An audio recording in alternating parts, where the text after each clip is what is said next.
Ghost stories in Hindi में आप सभी का स्वागत है। दोस्तों, अगर आप लोग इस चैनल पर नए हो तो इस चैनल को सब्सक्राइब कर लीजिए। जाकर हमारी दूसरी कहानियाँ ज़रूर देखें और सुनें। आप लोगों को बहुत मज़ा आएगा। साथ ही साथ डिस्क्रिप्शन बॉक्स में हमारा व्हाट्सएप का नंबर है और ईमेल आईडी का लिंक है। अगर आप में से कोई हमें अपनी कहानियाँ भेजना चाहता है तो उस लिंक पर क्लिक करके हमें अपनी कहानियाँ भेज सकता है। चलिए बढ़ते हैं हमारी कहानियों की ओर। हमारी ये कहानी विनायक की है। चलिए इनकी कहानी शुरू करते हैं। मेरा नाम विनायक है। हम 3 लोग की मेरी फैमिली है। मैं, मेरी वाइफ और मेरा बेटा। ये बात तब की है जब मैंने नई गाड़ी खरीदी हुई थी और ये बात भी उसी समय की है। जब मैंने नई गाड़ी खरीदी तो मेरे बच्चे ने मुझसे कहा कि पापा कहीं घूमने चलते हैं। फाइनेंशियली इतना ज़्यादा स्टेबल नहीं होने की वजह से मैं ये सोच रहा था कि कोई सस्ती और अच्छी जगह मिल जाए। तभी मेरे ऑफिस के कलीग ने बताया कि उसके फैमिली मेंबर्स ने मिलकर एक फार्म हाउस खरीदा है। क्योंकि मेरे ऑफिस का कलीग भी जितनी सैलरी मेरी थी उतनी ही उसकी थी, तो वो अकेले कोई फार्म खरीद लेना ये उसके बस की बात नहीं थी। उसने बताया कि हमारे फार्म हाउस पे एक स्विमिंग पूल भी है और वो लगभग कुछ 150-200 किलोमीटर की दूरी पर है। मैंने उससे कहा कि मेरी वाइफ को और मेरे बेटे को घूमने जाना है, हम तेरे फार्म हाउस पे 1-2 दिन के लिए जा सकते हैं क्या? उसने हाँ कर दिया। फिर अगले दिन उसने चाबी लाकर मुझे दे दी। कहने लगा कि तू आराम से जाकर वहाँ पर जितने दिन रहना है रह ले। मैं हंसते हुए कहने लगा कि ऑफिस से पहले छुट्टी तो मिलने दे। मैंने ऑफिस में छुट्टी के लिए एप्लीकेशन डाला तो मुझे 3 दिन की छुट्टी मिल चुकी थी। मैं काफ़ी ज़्यादा खुश था। मैं घर पे आया, अपनी फैमिली से डिस्कस करने लगा पिकनिक के ट्रिप के बारे में। तभी मेरे बेटे ने कहा कि पापा, आप मंडे तक काम करेंगे, आपको ट्यूसडे, वेडनेसडे एंड थर्सडे छुट्टी है, तो हम मंडे की रात में ही निकल जाते हैं। ट्यूसडे का नहीं तो पूरा दिन हमारा ड्राइविंग में चला जाएगा। वो पिकनिक पर जाने के लिए बहुत ज़्यादा क्यूरियस हो रहा था। मैंने कहा कि ठीक है। मैं मंडे के दिन शाम में अपने काम से लौटकर जब घर पर आया तब मुझे लेट हो चुका था। 7:30 बज गए थे क्योंकि वो दिन मुझे सारा काम वाइंड अप करना था। उसने मुझसे कहा कि पापा चलो हम निकलते हैं। मेरा मन तो नहीं था लेकिन फैमिली के आगे मजबूर हो गया। जब मैं वहां से निकल रहा था तब मेरे फ्रेंड ने मुझसे कहा कि देख, खाली एक दिक्कत है फार्म हाउस तक पहुंचने में। मैंने उससे कहा कि क्या? वो कहने लगा कि फार्म हाउस का 1 से 1.5 किलोमीटर का रास्ता खेत से होता हुआ जाता है। मैंने कहा ऐसा क्यों? वो कहने लगा अरे क्या बताओ यार, वो गांव वालों की बहुत ज़्यादा दिक्कत है। वो खेत में से हम लोगों को बहुत मुश्किल से उन्होंने वो रास्ता दिया है क्योंकि फार्म पर पहुंचने के लिए कोई पक्का रास्ता नहीं है। मैंने कहा ठीक है, कोई बात नहीं, 1-1.5 किलोमीटर की बात है, हम एडजस्ट कर लेंगे। उसके बाद हम गाड़ी लेकर वहां से निकल पड़े। जब गाड़ी लेकर हम निकले तो पूरा रास्ता तो बहुत एंजॉय किया। रात में कुछ 11:45 बजे के आसपास हम ठीक उसी जगह पर पहुंच चुके थे जहां से वो कच्चा रास्ता शुरू होने वाला था और अब बारिश भी शुरू हो चुकी थी। मैं धीरे धीरे गाड़ी को चला रहा था। थोड़ा सा आगे जाने के बाद मैंने एकदम से ब्रेक लगाया। मेरी वाइफ और मेरा बेटा तो सो चुका था। वो एकदम से नींद से उठा, कहने लगा पापा आप कैसा ब्रेक मार रहे हो? मैं सीट पर से गिर गया। मैंने कहा अरे बेटा, मैंने नहीं किया, सामने कोई जानवर आ गया था। हम उतर कर देखने लगे लेकिन कोई भी गाड़ी के आगे दिखाई नहीं दे रहा था। मैं, मेरी पत्नी, मेरा बेटा, हम तीनों ही गाड़ी से नीचे उतरे हुए थे। मैंने कहा कि शायद हो सकता है आगे कहीं भाग गया होगा। मेरा बेटा कहने लगा रुको मैं आगे तक जाकर देख कर आता हूँ। मैंने उसे मना भी किया लेकिन फिर भी वो मेरा हाथ छुड़ाकर आगे भागा। मैं और मेरी पत्नी भी उसके पीछे पीछे गए। हम गाड़ी से 20 से 30 कदम की ही दूरी पर पहुंचे होंगे कि एक जोर की आवाज आई और जब पीछे मुड़कर देखा तो हमारी गाड़ी के ऊपर एक बड़ा सा पेड़ गिर चुका था और गाड़ी काफी हद तक बेंड हो चुकी थी। सारे शीशे फूट चुके थे। मैं वो देखकर तो बहुत ज्यादा अपसेट हो गया। बहुत मुश्किल से मैंने एक सेकेंड हैंड कार खरीदी हुई थी और उसकी ये हालत हो गई। तभी मैंने सोचा कि अब क्या करना चाहिए। मुझे फार्म तो उसका दिखाई दे रहा था। मैंने मेरी वाइफ को और मेरे बेटे से कहा कि हम पैदल ही फार्म तक जाते हैं। हम लोग धीरे धीरे फार्म के लिए पैदल बढ़ रहे थे। रास्ता काफ़ी ज़्यादा स्लिपरी था क्योंकि वहाँ पे मिट्टी थी और बारिश होने की वजह से अब वो फिसलने लगा था। हम फार्म के गेट तक पहुंचे तो मैंने देखा कि वहां पर एक आदमी था जो उसी फार्म का केयरटेकर था। मैंने उससे कहा कि आप यहाँ पर, मुझे तो मेरे दोस्त ने ऐसा कुछ भी नहीं कहा था कि कोई वहां पर मिलेगा। वो कहने लगा कि हाँ बस मैं जा ही रहा था। मैंने कहा लेकिन आप तो खाली दिन में आते हो ना साफ सफाई के लिए, फिर इतनी रात में यहाँ क्या कर रहे हो? वो कहने लगा मालिक मैं अपना कुछ सामान भूल गया था, वो सामान लेने के लिए आया हुआ था, बस मैं जा रहा हूँ। इतना कहकर वो सही से मेरे से बात भी नहीं किया और जल्दी जल्दी उस फार्म से निकलकर चला गया। मैं फार्म हाउस के अंदर गया। मेरी वाइफ मुझे समझा रही थी कोई बात नहीं, हम गाड़ी को बनवा लेंगे। जब वो जा रहा था तब मैंने उससे गाड़ी की भी बात करना चाहिए, लेकिन वो काफ़ी जल्दी में था और निकल गया। मैं फार्म के अंदर जाकर बैठा। फिर मेरी वाइफ और जो मेरा बेटा था वो दोनों ही ड्रेस चेंज करने के लिए चले गए थे, क्योंकि सभी बुरी तरह से भीग चुके थे। हमने अपने साथ में कुछ स्नैक्स भी लेकर वहां पर पहुंचे थे, तो हमने सोचा कि कुछ स्नैक्स खा लेते फिर जाकर सो जाएंगे। हमने वो स्नैक्स खाने शुरू किए और उसके बाद में कुछ ऐसा हुआ जिसे मैं आज तक नहीं भूल पाया। घर के बाहर से किसी की खटखटाने की आवाज़ आई।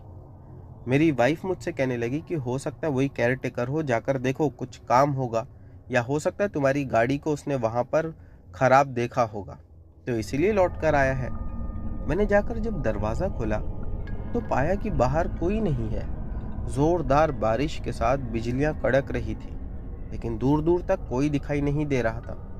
वो फार्म हाउस पे जो लाइट भी थी अब वो भी जा चुकी थी। एकदम अंधेरा छा गया था।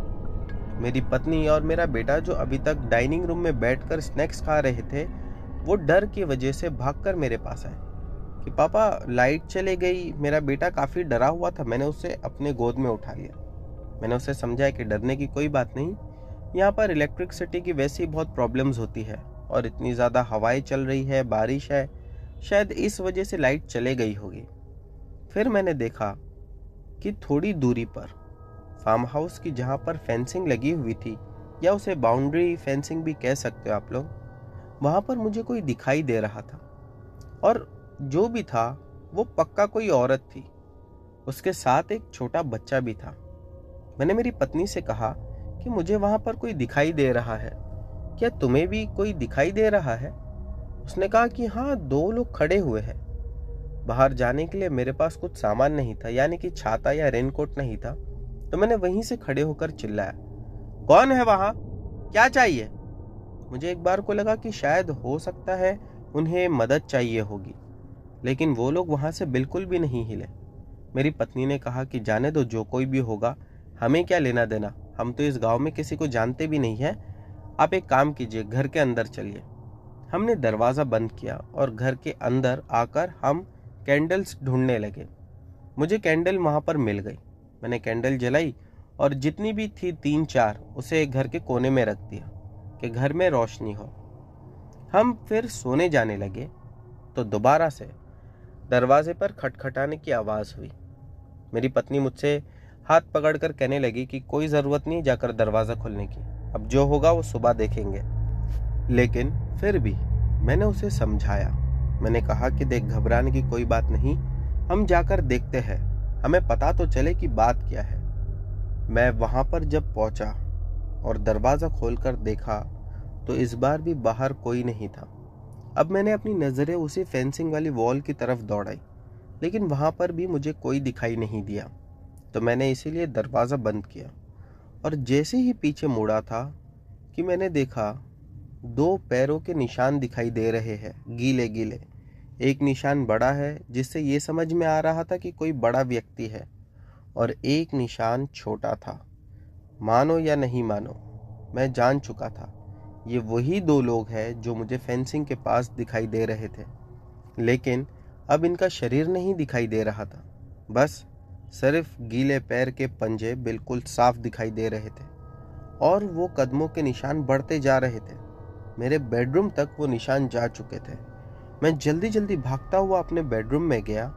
जाकर मेरी पत्नी को मैंने बोला कि देख ये निशान। मैं भी उससे कुछ कहता ही कि वो जमीन की ओर देखकर कहने लगी, कहाँ है निशान? मैंने कहा यहाँ पर अभी कुछ पंजों के निशान थे। वो बोली, अरे तुम्हें कुछ भी दिख रहा है। मेरा बेटा जो कि अब तक सो चुका था, मैंने मेरी पत्नी को धीरे से हाथ पकड़कर उठाया और उसे मेन डोर तक ले आया, लेकिन कहीं पर भी पानी का एक बूंद तक नहीं पड़ा था।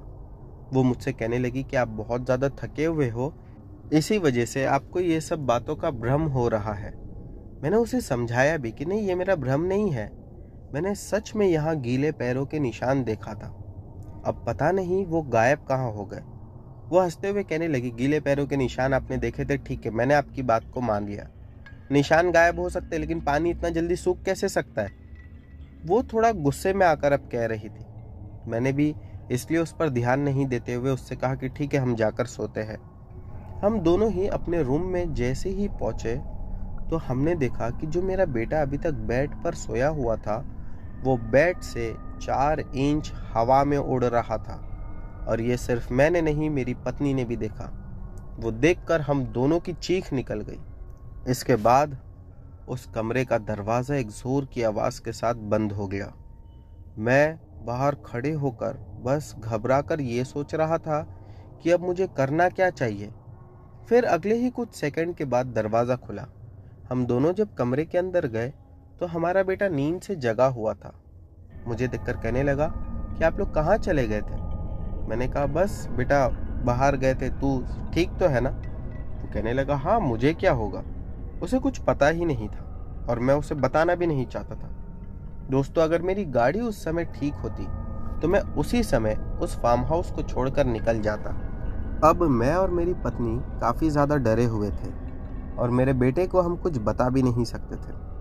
हम वहीं पर डर डर के कब सो गए हमें पता ही नहीं चला। अगली सुबह में कुछ 8:30 बजे के आसपास मेरी आंख खुली। शरीर बहुत ज़्यादा भारी भारी लग रहा था। बारिश भी अब रुक चुकी थी। मैं उठकर जब मेन डोर के पास आया और दरवाज़ा खोलकर देखा तो जो केयर टेकर था वो वहीं पर था। मैंने उससे कहा कि मेरी कल रात में गाड़ी का एक्सीडेंट हो गया था, गाड़ी को बनवाने का कुछ यहाँ पर सामान मिलेगा या फिर कोई बनवा के दे सकता है? उसने कहा कि हाँ, एक मैकेनिक है, हम उससे बात करते हैं। मैं उसके साथ जब जाने लगा तो मैंने मेरी पत्नी को नींद से जगाया। मैंने उससे कहा कि मैं जाकर देख कर आता हूँ। वो कहने लगी कि गाड़ी में काफ़ी ज़्यादा बड़ा डैमेज हुआ है तो समय ज़्यादा लग जाएगा, लेकिन आप जल्दी से आ जाना। मैंने कहा ठीक है। गाड़ी जहाँ पर हमारी ख़राब हुई थी खेत में, रात में वहाँ पर थोड़ा पानी भर गया था, इस वजह से गाड़ी भी धंस चुकी थी। गाड़ी को हमने जेसीबी से बाहर निकलवाया और जाकर वहाँ जो मैकेनिक था उसे टो करवा कर वहाँ तक छोड़ आए। मैंने उससे कहा कि 2-3 दिन में जितना फास्ट हो सके गाड़ी को इतना कर दो कि मैं अपने घर तक पहुँच जाऊँ। उसने कहा कि ठीक है। गाड़ी उसे दे दी थी। वहाँ से 17 किलोमीटर दूर तक के कोई भी हमें बस ट्रेन नहीं मिलने वाली थी। हम ये बात जानते थे और गाड़ी को मैं छोड़कर आना भी नहीं चाहता था। मैं मन ही मन सोचने लगा कि कैसे भी यहाँ पर 2-3 दिन निकाल लेता हूँ। और जो केयरटेकर था, जब मैंने उससे सारी बात बताई जो पिछली रात में हमारे साथ घटी, तो वो एकदम नॉर्मल बिहेव कर रहा था। वो ऐसा दिखा रहा था जैसा कि कुछ है ही नहीं, या यूँ कहिए कि एक बार को यूँ भी लग रहा था कि वो कुछ छुपा रहा है। मैंने उससे कहा भी कि मैंने जो भी देखा, क्या सच में तुमने कभी वैसा कुछ नहीं महसूस किया? वो बस कहने लगा कि नहीं, ऐसा तो मैंने कुछ भी नहीं देखा, ना कभी महसूस किया। मुझे घर आते आते दोपहर के 3 बज चुके थे। मैं घर पर आया तो मेरी पत्नी मुझे चिल्ला रही थी कि कहाँ थे आप, इतने समय से गायब हो गए थे, हम डर रहे थे। मैंने उसे समझाया। मैंने उसे कहा कि हो सकता है जो भी हमने देखा वो सिर्फ हमारा भ्रम है। वो चीखते हुए मुझसे कहने लगी कि हमने अपने बेटे को हवा में उड़ते हुए देखा है, ये भ्रम कैसे हो सकता है? चलो माना कल रात की बातें सब भ्रम थी, लेकिन आज जो सुबह से मैं महसूस कर रही हूँ वो क्या था? मैंने उससे पूछा कि क्या देखा तुमने? वो कहने लगी, जब आप चले गए उसके बाद ठीक दोपहर के 12 बजे हमारा बेटा यहीं बाहर खेल रहा था स्विमिंग पूल के पास। तभी मैंने देखा कि स्विमिंग पूल के अंदर से कोई बाहर निकल कर आया। वो काली सी परछाई थी और वो परछाई चलते चलते कहीं हवा में गायब हो गई। और जब हमारा बेटा स्विमिंग पूल में जंप मारा तब वो हवा में ही देखकर किसी से बातें करने लगा। मेरे बेटे की उम्र उस समय कुछ 9 साल की थी। वो बातें करते करते बोल रहा था कि मेरा नया दोस्त है, मैं इसी के साथ खेलूंगा। जब मैंने जाकर उसे चिल्लाया और डांट लगाई, तब वो अपने दोस्त से मेरी शिकायत करने लगा कि मेरी मम्मी बहुत गुस्से में है, वो बहुत स्ट्रिक्ट है, मैं तुझे बाद में मिलता हूँ। मैं उसे लेकर जैसे ही पलटी, ऐसा लगा कि किसी ने मेरे पैरों में पैर डालकर मुझे ज़मीन पर गिरा दिया हो। और जब मैं उठकर खड़ी हुई खुद को झाड़ने लगी, तो हमारा बेटा वहीं कहीं हवा में देखकर बात करते हुए कह रहा था, ये फ्रेंड तुमने ठीक नहीं किया, मेरी मम्मी को हर्ट नहीं करना चाहिए था। मैंने उसे चिल्लाते हुए कहा, कौन है तुम्हारा फ्रेंड और मुझे क्यों नहीं दिखाई देता? तब उसने कहा कि मेरे फ्रेंड को आप अच्छे नहीं लगते हो, इसीलिए वो आपके सामने नहीं आना चाहता है। फिर मेरी पत्नी ने बताया कि तब से लेके अब तक हम लोग एक ही कमरे में बैठे हुए थे, बस मैंने अपने बेटे को अपने पास ही बिठा कर रखा था। जब मैंने मेरी पत्नी से ये सब बातें सुना तो मेरा भी दिमाग चकरा गया। मैंने उसे समझाते हुए कहा कि अभी तो हम 2-3 दिन तक कहीं जा भी नहीं सकते, क्योंकि गाड़ी बनने में ही उतना समय लगेगा। जो केयर टेकर था वो दूर खड़ा होकर शायद हमारी सब बातें सुन रहा था, या फिर वो खुद को ऐसा दिखा रहा था जैसा कि वो किसी काम में बिजी है। मैंने उसे आवाज़ लगाई और जब वो मेरे पास आया तब मैंने कहा कि आपके घर में इतनी जगह होगी कि हम 3 लोग वहाँ पर रह सके। उसने कहा कि हाँ, नहीं भी होगी तो मैं एडजस्ट कर लूँगा। अगर आप लोगों को यहाँ नहीं जम रहा है तो आप लोग मेरे साथ मेरे घर पर चलिए। मैं, मेरी पत्नी और मेरा बेटा, हम तीनों ने सारा सामान वहाँ से उठाए और वहाँ से निकलने लगे। जब हम वहाँ से निकल रहे थे तब मेरा बेटा बहुत ज़्यादा रो रहा था। वो कह रहा था कि मेरा फ्रेंड भी रो रहा है, वो मुझसे दूर नहीं जाना चाहता। मैंने कहा कि अभी यहाँ से चलो, हम तुम्हारे फ्रेंड से कल आकर मिल लेंगे। हम सभी लोग वहाँ से चले गए और जाकर उसी केयरटेकर के घर पर रुक गए। हम सब रात में खाना खाए और सो गए। अगले दिन सुबह में जब मेरी आँख खोली कुछ 7 बजे के आसपास, तो वहाँ पर मेरा बेटा मुझे कहीं पर दिखाई नहीं दे रहा था। वो जो केयरटेकर का घर था और उसमें जो मेंबर्स थे, वो भी सब लोग मिलकर मेरे बेटे को ढूंढने लगे, लेकिन मेरा बेटा कहीं दिखाई ही नहीं दे रहा था। मैंने उससे कहा कि मेरा बेटा कहाँ है? इतना ढूंढने के बाद में भी किसी को नहीं मिला। तभी ही उस केयरटेकर ने बोला कि कल जब हम वहाँ से आ रहे थे फार्म से, तभी आपका बेटा कह रहा था कि हाँ, मैं वापस आकर मिलूंगा, हम एक बार फार्म पर जाकर देखते हैं। वो केयरटेकर का घर फार्म हाउस से 1 किलोमीटर के आसपास की दूरी पर होगा। आज तक मेरा बेटा अकेले कभी इतना दूर गया ही नहीं। जब हम फार्म हाउस पे पहुंचे तो हमने देखा कि मेरा बेटा तो वहीं पर था। मैं देखकर उसे बहुत ज़्यादा गुस्से में चीखने और चिल्लाने लगा। मैंने कहा, तू अकेले यहाँ तक आया कैसे? वो मुझसे कहने लगा कि पापा, मैं अकेले नहीं आया, मेरा फ्रेंड मुझे सुबह में लेने के लिए आया था और इसी के साथ मैं आ गया। मुझे बहुत गुस्सा है। मैंने कहा, तेरा कोई फ्रेंड नहीं है, चल यहाँ से। मैंने उसे खूब डांट लगाई और वहाँ से गोद में उठाकर केयरटेकर के घर पर ले आया। मैंने उससे कहा कि मेरे बेटे का बहुत ध्यान रखना आप लोग, और मैं गाड़ी देखने के लिए उसी केयरटेकर के साथ निकल पड़ा। जब मैं फिर दोपहर में 3-4 बजे के आसपास उस केयरटेकर के घर पर पहुंचा तो देखा कि मेरी पत्नी रो रही थी। उसके हाथ पर बहुत सारी जगह पर घाव लगे हुए थे। मैंने उससे पूछा, ये घाव कैसे आए? तो उसने कहा कि अपने बेटे से पूछो। मेरा बेटा पास में ही बैठा हुआ पानी के मटके के ऊपर कुछ ड्राइंग बना रहा था। अजीब सी डरावनी ड्राइंग थी वो। मैंने कहा, ये कौन है? वो कहने लगा, ये मेरा फ्रेंड है, ऐसा ही दिखता है। मैंने कहा, अभी कहाँ है वो? हंसकर कहने लगा, आपके पीछे खड़ा है। उसका ये बोलना कि मेरे शरीर में दौड़ता हुआ खून बर्फ बन चुका था। मैंने उससे कहा कि तुम्हारी मम्मा को क्या हुआ है? वो मेरी ओर मासूमियत से देखा, कहने लगा कि मम्मा बार बार मुझे उसके साथ खेलने मना कर रही थी, मेरे फ्रेंड को गुस्सा आया, इसीलिए उसने मम्मा को हर्ट किया। मैं जाकर मेरी पत्नी से पूछा कि क्या वो तुम्हें दिखा? उसने एक बहुत आश्चर्यचकित बात बताई। उसका कहना यह था कि जब बाहर घर के आंगन में निकली थी तब मेरा बेटा वैसे ही हवा में देखकर किसी से बात कर रहा था, तो उसने जोर से चिल्लाया और कहने लगी कि चलो अंदर, बस हो गया तुम्हारे दोस्त के साथ खेलना।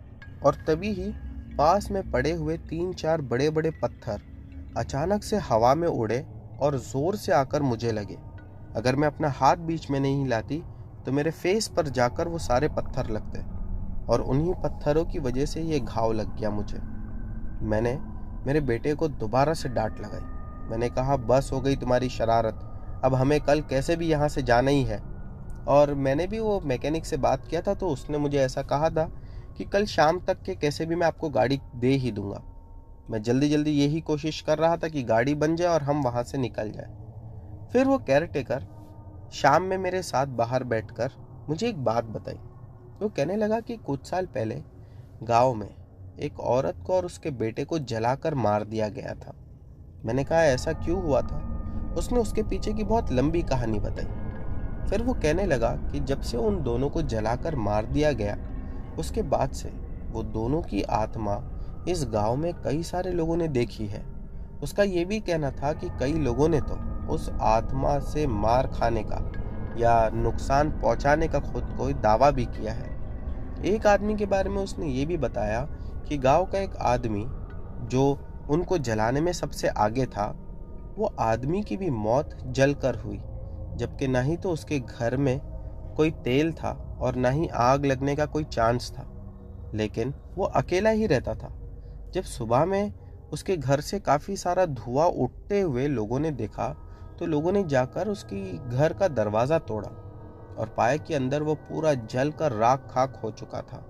इसके बाद से गांव वाले भी उस आत्माओं से डरने लगे। मैंने कहा, वो सब तो ठीक है, लेकिन वो औरत फार्म पर आकर क्यों बदला ले रही है? उस केयरटेकर ने बताया कि जिसका फार्म हाउस हुआ करता था, उसी की चालाकी की वजह से उस औरत को गांव वालों ने जलाकर मार दिया था। मैंने कहा, तो अभी वो कहाँ है? उसने कहा कि उसका भी सिर्फ एक बेटा बचा है जो कि कहीं बाहर सेटल्ड है, और वो अब यहाँ इस गांव के नाम से भी डरता है।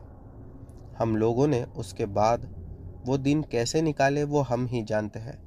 अगली सुबह में 9 बजे के आसपास मैं मेरी पत्नी और बेटे को लेकर उसी कार वाले के पास जाकर बैठ गया। शाम के 5:30 बजे तक हम वहीं बैठे रहे। फिर जब उसने हमें गाड़ी दिया, तब हम जल्दी जल्दी गाड़ी में बैठे और वहाँ से लौटकर अपने घर आए। आने के बाद जब मैंने ये पूरी कहानी मेरे दोस्त को बताई, वो खुद मेरी कहानी सुनकर दंग रह गया। वो कहने लगा कि फार्म पर मेरी फैमिली मेंबर्स भी 2-3 बार गए, और ऐसा ही हुआ कि वो जाते थे 4 दिन के लिए, लेकिन आते थे 1-1, 2-2 दिन में ही रिटर्न, और कहते थे कि कुछ अजीब सा लगता है, डर लगता है। मुझे समझ में नहीं आया, अगर तेरा बेटा नहीं होता तो शायद हमें वो चीज़ों का पता ही नहीं चलता। दोस्तों, एक और आश्चर्यचकित आप लोगों को बात बता दूं। मेरा बेटा जो है, उसे उसके बाद में भी कई दिनों तक ऐसी बहुत सारी चीज़ें दिखाई देती थी जो हमें नहीं दिखाई देती थी। कई बार जब हम देर रात से कहीं लौट रहे होते, तब वो कार से बाहर मुंडी निकाल कर हवा में बातें करने लगता, और जब हम उससे पूछते कि कौन है, वो कहता, ये वही मेरा दोस्त है जो फार्म पर मिला था। मैं नहीं जानता था कि उसमें सच्चाई कितनी थी, लेकिन हाँ, जो मेरी वाइफ के दूर के मामा है, उन्होंने जब मेरे बेटे को देखा तो उन्होंने कहा कि वही फार्म हाउस वाली आत्मा बच्चे की वो अभी भी इसके साथ है। फिर उन्होंने कुछ झाड़ फूक की, जिसके बाद उन्होंने बताया कि अब वो आत्मा इसे कभी भी दोबारा ना तो दिखाई देगी और ना ही कभी इसे चोट पहुंचाएगी। अब वो आत्मा इसके करीब भी नहीं आएगी।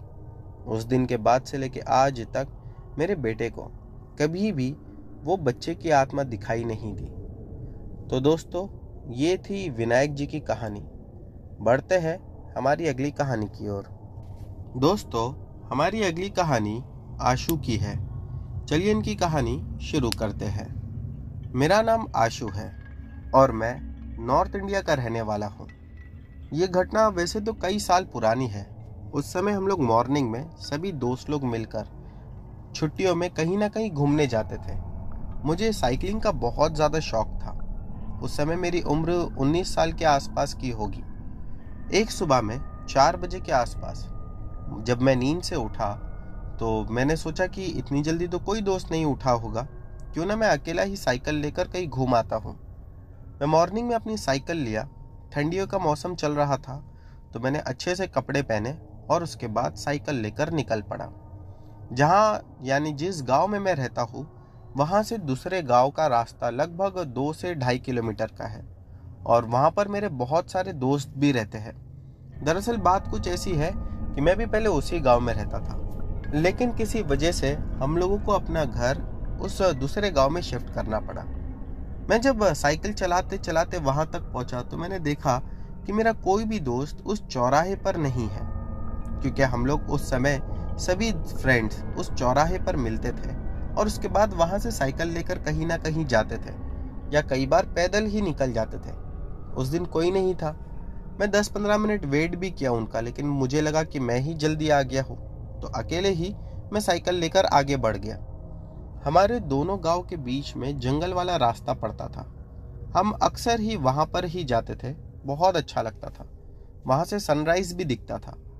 मैं अपना साइकिल लेकर आगे जा रहा था और चारों ओर कोहरा ही कोहरा था। थोड़ी दूर आगे जाने के बाद मैंने देखा कि एक आदमी बिल्कुल उसी कच्चे रास्ते पर खड़ा हुआ है, जिसने बड़ी सी कंबल लपेटा हुआ था और वो मेरी ओर देख रहा था। शायद वो मुझसे कुछ कहना चाहता था या वो मुझसे कुछ मदद चाहता था। मैं साइकिल को धीरे धीरे उसके पास ले जाने लगा। जैसे ही वो मेरे सामने आकर रुका तो मैंने देखा कि उसका जो चेहरा था वो किसी पेड़ के स्टेम्प के जैसा दिख रहा था और उसकी जो आंखें थी वो नीली और हरी रंग की दिखाई दे रही थी। वो काफी ज्यादा अजीब दिख रहा था। उसका चेहरा भी बहुत लंबा था, यानी कि एक आम मनुष्य के चेहरे से लगभग 3 गुना ज्यादा लंबा।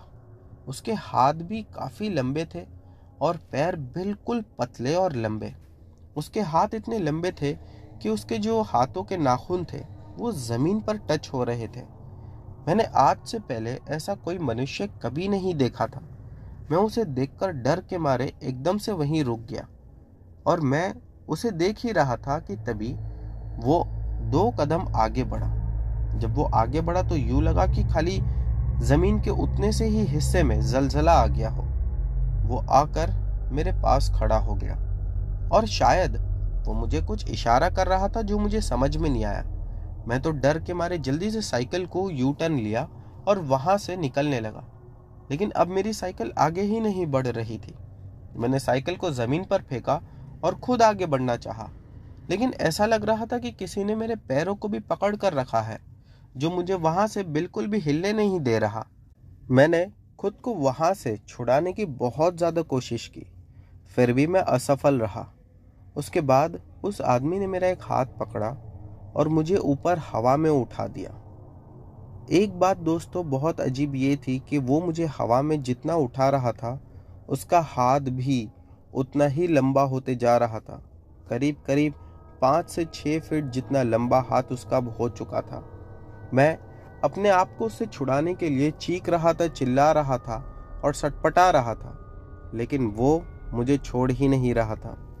पता नहीं कैसे वहां पर अचानक से 2 आदमी दिखाई दिए। हो सकता है कि वो लोग अपनी खेत के काम के लिए जा रहे होंगे। जब वो आदमी की आने की आवाज सुनाई दी तब उसने एकदम से मुझे छोड़ा और वहां से वो गायब हो गया। मैं तो हवा में था। उतनी ऊंचाई से गिरने के बाद मुझे बहुत सारी जगह पर चोट आई। जो 2 आदमी लोग नजदीक आकर मुझे देखे तो उन्हें गिरी हुई साइकिल और गिरा हुआ मुझे देखकर लगा कि मैं शायद साइकिल चलाते चलाते गिर गया। वो लोग आकर मुझे उठाने लगे और मुझे देखकर कहने लगे, बेटा संभाल के जाना। मैंने उनसे कहा कि मैं साइकिल से नहीं गिरा। वो लोग मेरी ओर देखते ही रह गए। फिर मैंने उन लोगों को अपने साथ घटी घटना बताई। उन्होंने कहा कि वो छलावा होगा। मैंने कहा कि छलावा, ये क्या होता है? वो दोनों आदमियों ने जल्दी से मुझे साइकिल उठाने के लिए कहा और कहने लगे कि जल्दी से यहाँ से निकलो। वो 2 लोग भी उसी रास्ते पर जा रहे थे जिस रास्ते से मैं जा रहा था। उन्हीं के साथ कितने टाइम तक मैं ऐसी साइकिल को धक्का देते हुए पैदल ही जाने लगा। फिर उन लोगों ने मुझे भगवान का एक लॉकेट दिया। कहने लगे कि इसे हमेशा अपने साथ रखना।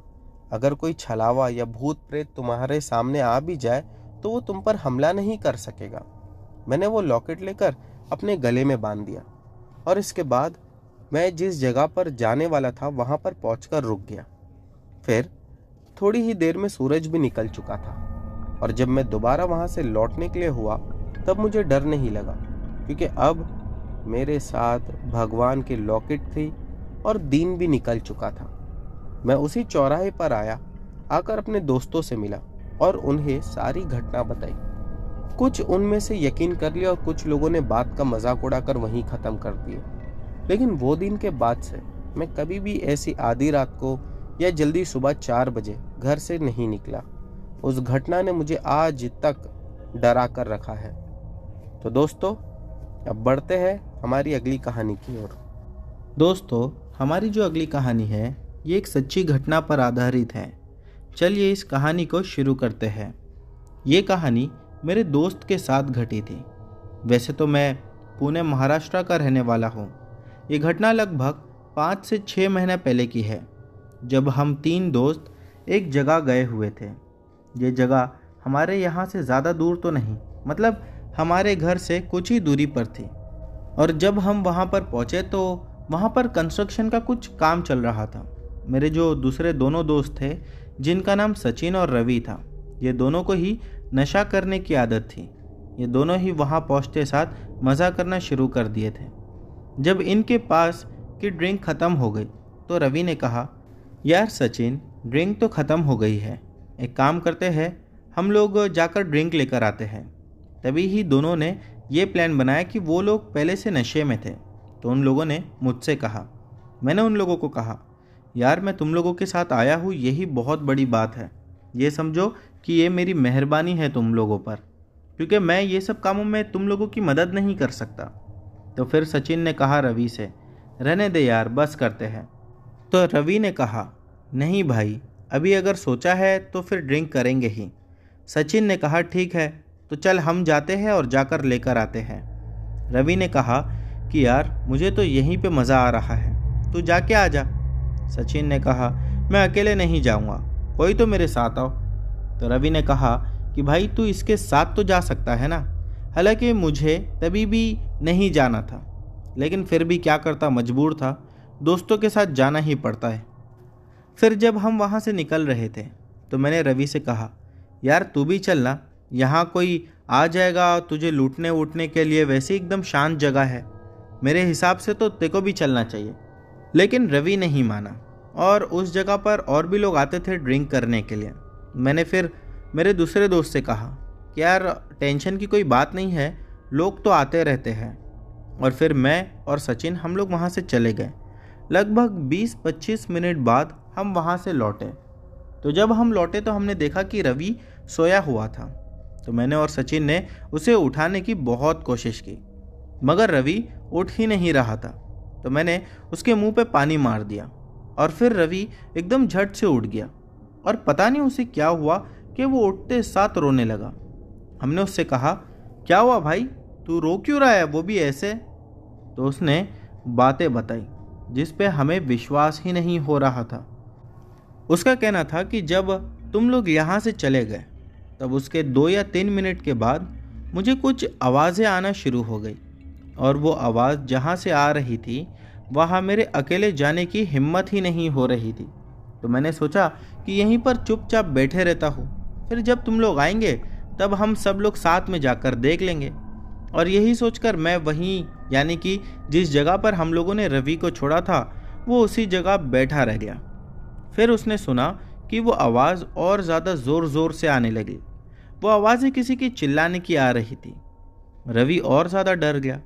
थोड़ी देर हो गई तो 2 लोग उसके पास भागते हुए आए और उन्होंने रवि को कहा कि हमारी मदद कीजिए। उन लोगों का ये कहना था कि हमारी बेटी जो कि नीचे खुद को जलाकर मार रही है, उसे बचाने में हमारी मदद करो। ये सुन के रवि एकदम से शॉक में पड़ गया कि अभी तक तो कुछ नहीं था और अभी अचानक ये दोनों कहाँ से आ गए। ये सब रवि सोच ही रहा था कि और ज़ोर ज़ोर से आवाज़ आना शुरू हो गई। रवि जल्दी से उठकर उनके साथ नीचे चला गया और वहाँ पे देखा तो वहाँ पे कोई भी नहीं था, बल्कि जब रवि ने पीछे देखा तो वो 2 लोग भी वहाँ पर नहीं थे। पता नहीं वो कहाँ गायब हो गए थे। ये देखकर रवि के तो होश उड़ चुके थे। उसे क्या करना है कुछ समझ में नहीं आ रहा था कि तभी उसने उतने में एक पिलर के पीछे से रवि को कोई आता हुआ नजर आया और फिर वो एकदम से छुप गया और ऐसा लगने लगा कि जैसा वहाँ पिलर के पीछे कोई छुपा हुआ है और वो रवि को इशारा करके अपनी ओर बुला रहा है। रवि कुछ बिना सोचे समझे वहाँ चला गया और जब रवि वहाँ पहुँच गया तो उसने जो देखा, बस वो देखते साथ रवि की तो चीख निकल गई। रवि बता रहा था कि उसने देखा एक औरत जो कि बिल्कुल निर्वस्त्र थी और वो बुरी तरह से जली हुई थी, जिसे देखने के बाद वो वहीं बेहोश हो गया। और उस औरत को किसने जलाया, कैसे हुआ, क्या हुआ, वो उसे नहीं पता। उसके बाद वहाँ क्या हुआ वो भी वो नहीं जानता। लेकिन जब रवि की आँख खुली तो वहाँ हम थे और वहीं पर उसके पास में ही बैठे हुए थे। उसकी ये बातें सुनकर सचिन हंसने लगा, लेकिन पता नहीं क्यों उस समय मुझे तो कुछ अजीब लग रहा था। इसलिए मैंने कहा कि यार एक काम करते हैं, चलो अभी यहाँ से चलते हैं। परंतु सचिन कहने लगा, यार क्या तू भी इसकी बातों पर विश्वास कर रहा है? ये ऑलरेडी नशे में है और नशे में कुछ भी बोल रहा है। बैठो यहीं पे थोड़ी देर। तो रवि ने कहा, तू बैठ, मैं तो अभी इसी वक्त यहाँ से जा रहा हूँ। मैंने कहा, मैं भी आता हूँ तेरे साथ। तो सचिन ने भी कहा, अब तुम लोग जा ही रहे हो तो मैं क्या करूँ, चलो हम तीनों ही निकलते हैं। फिर हम तीनों ही वहाँ से निकल गए। अगले 2-3 दिन तक हमने बात किसी को नहीं बताई, बल्कि हम तो भूल भी चुके थे। लेकिन रवि के दिमाग में ये बातें अब भी चल रही थी कि कौन होगी वो लड़की और वो 2 लोग जो मेरी तरफ भागते हुए मदद मांगने आए थे, फिर एकदम से गायब हो गए। लेकिन उसे अपने सवालों का जवाब मिल ही नहीं रहा था। तीसरे दिन रवि ने वो बात हमारे दूसरे दोस्तों को बताई। उसमें कुछ लोग हंसने लगे, कहने लगे कि यार तू अकेला गया था, तेरे साथ तो ऐसे ही होना चाहिए था, और पता नहीं क्या क्या बातें करने लगे। लेकिन कुछ दोस्तों ने एक अजीब बात बताई। वो ये थी कि 7 या 8 महीना पहले वहाँ पर एक ऐसी ही घटना घटी थी जब एक लड़की ने खुद को जलाकर मार लिया था। ऐसा कहा जाता है कि उस जगह पे जहाँ पे कंस्ट्रक्शन का काम चल रहा था, वहाँ पे कुछ लोग काम कर रहे थे जो वहीं पर सोते थे और वहीं पर रहते थे। सुबह शाम उनका काम भी वहीं था और उनके परिवार भी सब एक ही साथ रहते थे। उसमें से एक परिवार ऐसा था जिनकी एक 16 या 17 साल की लड़की थी और वो भी वहीं पर काम करती थी। तो वहाँ के कॉन्ट्रैक्टर और कुछ मजदूरों ने मिलकर उस लड़की के साथ गलत किया। रेप करने के बाद शायद एक मजदूर ने उस लड़की के साथ फ़ोटो भी निकाल ली थी और वो बाद में उसे रोज़ाना ब्लैकमेल करता था ताकि वो उसके साथ रोज़ाना गलत कर सके। तो इससे परेशान होकर उसने खुद को वहीं जलाकर मार लिया। उसके बाद उस लड़की के माता पिता को उस कॉन्ट्रैक्टर ने कहा कि मैं तुम्हें कुछ पैसे दे देता हूँ, ये बात यहीं ख़त्म कर लो। लेकिन उस लड़की के माता पिता ने भी खुद को वहीं जला दिया और फिर कुछ 1 महीना ये केस चला। आज सब जेल में हैं, लेकिन वो लड़की की आत्मा और हो सकता है कि उसके माता पिता की भी आत्मा वहीं पर रहती है। उसके बाद मैंने कहीं कुछ नहीं सुना इस घटना के बारे में। और हाँ, आज भी वो जगह सेल है, यह हमें बाद में पता चला। तो दोस्तों, ये थी एक छोटी सी आप भी थी। उम्मीद करता हूँ कि आज की सभी कहानियाँ आप लोगों को पसंद आई होगी। दोस्तों, इनमें से जो भी कहानियाँ आप लोगों को अच्छी लगी हो उसके बारे में नीचे कमेंट सेक्शन में लिखना मत भूलना। चैनल पर नए हो तो बिना सब्सक्राइब किए मत जाना। मिलते हैं हमारी अगली वीडियो में।